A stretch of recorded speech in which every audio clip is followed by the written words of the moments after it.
بسم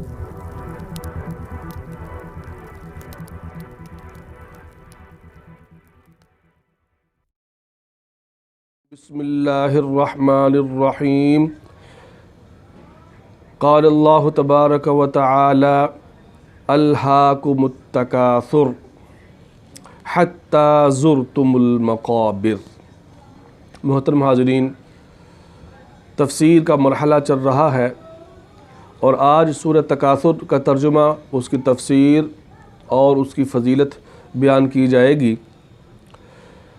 سورہ تکاثر کے بارے میں حضور نبی کریم صلی اللہ علیہ وسلم نے ارشاد فرمایا کہ جو شخص اس سورت کو ایک مرتبہ پڑھے گا، اللہ تبارک و تعالی اس کو 1000 آیتوں کے برابر ثواب عطا فرمائیں گے۔ اللہ ہم سب کو اس کے پڑھنے کی توفیق عطا فرمائے کہ 1000 آیتوں کے برابر ثواب مل رہا ہے۔ اس سورت کے اندر اللہ تبارک و تعالی نے مال کو جمع کرنا، بہت زیادہ کثرت کے ساتھ جمع کرنا، حرص مال کی، ایک دوسرے سے آگے بڑھنا، اس کی مذمت بیان فرمائی، اور پھر فرمایا کہ جہنم کو تم دیکھو گے، جہنم کا ذکر فرمایا، اور پھر آخر میں فرمایا ثم لتسألن یومئذ عن النعیم، کہ تم سے تمام نعمتوں کے بارے میں جو اللہ نے تمہیں عطا کی ہیں اس کے بارے میں پوچھا جائے گا، ضرور بھی ضرور پوچھا جائے گا۔ اب ہم ترجمہ شروع کرتے ہیں۔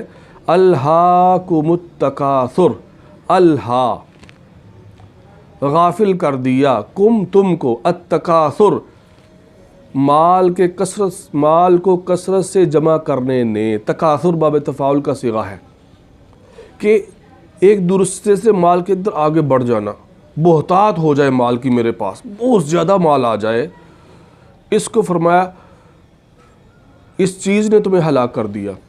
حتی زرتم المقابر، حتی یہاں تک کہ زرتم تم نے دیکھ لیں، المقابر قبریں، تم نے قبریں دیکھ لیں، یعنی قبر میں پہنچ گئے۔ یہاں قبر دیکھنے سے مراد قبر کے اندر داخل ہونا، یعنی مر جانا ہے۔ اس لیے ایک حدیث کے اندر اس کی تفسیر فرمائی حتی یاتیکم الموت، ایک حدیث کے اندر اس کی تفسیر فرمائی حتی یاتیکم الموت، یہاں تک کہ موت تمہارے پاس آ گئی۔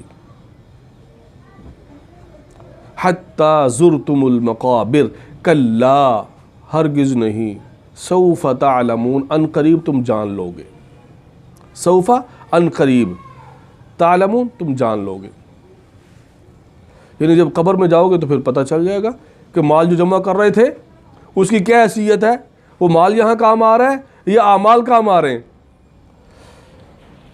قبر کے اندر کون سا سکہ چل رہا ہے، عمل کا سکہ ہے یا دنیا کا سکہ چل رہا ہے، یا مال کا سکہ چل رہا ہے؟ وہاں مال و دولت نہیں چلے گا، وہاں عمل کا سکہ چلے گا۔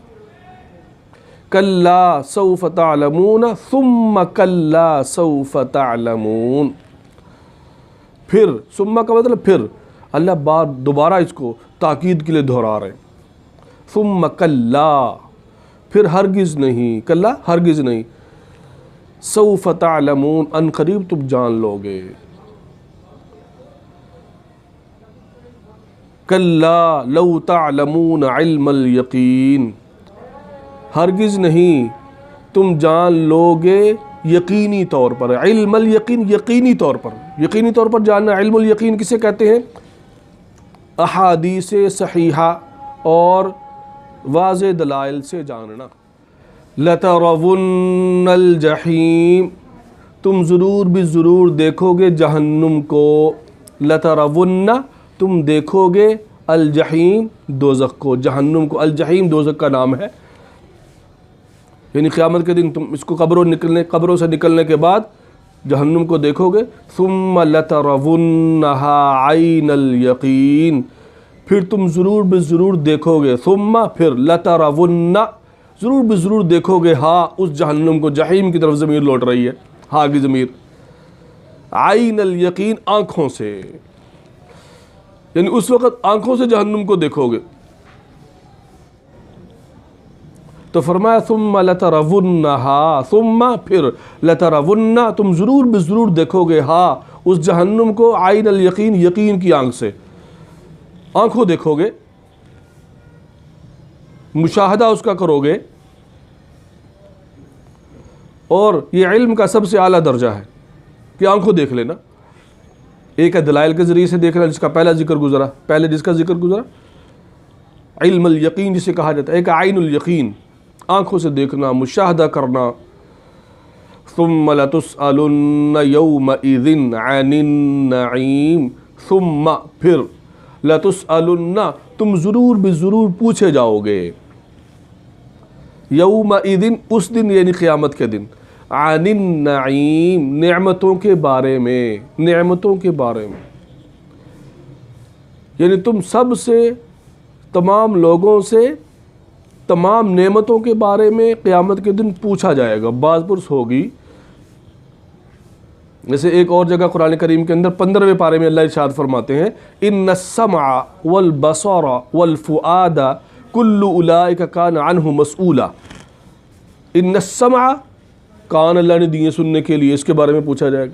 کان بہرا ہو جائے نا تو سننا نہیں دیتے، لوگ کہتے ہیں بہرا ہو گیا، پاگل ہو گیا، یہ سنتا ہی نہیں ہے، اس کا دماغ کام نہیں کرتا. جیسے بوڑھا ہو جاتا ہے انسان، کہتا کیا کہا،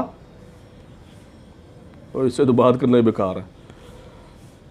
یہ بہت بڑی نعمت ہے اللہ کی، اس لیے دعا کرنی چاہیے کہ یا اللہ ہماری ان نعمتوں کو جو ہے تو آپ نے دی ہے نا، یا اللہ اس کو سلامت رکھ، اس پر شکر ادا کریں اللہ کا.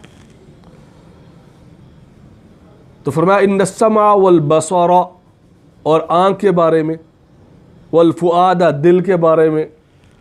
دل ختم ہو گیا، آنکھ کی بینائی چلی گئی، میں ان تمام چیزوں کے بارے میں پوچھا جائے گا.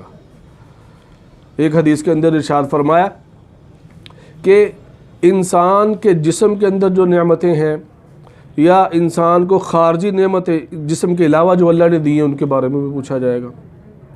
جیسے ایک حدیث کے اندر ارشاد فرمایا کہ جب تک انسان 5 چیزوں کے بارے میں جواب نہیں دے گا، اپنی جگہ سے نہیں ہٹے گا قیامت کے دن. فرمایا عن عمرہ، اپنی عمر کے بارے میں کہاں گزاری،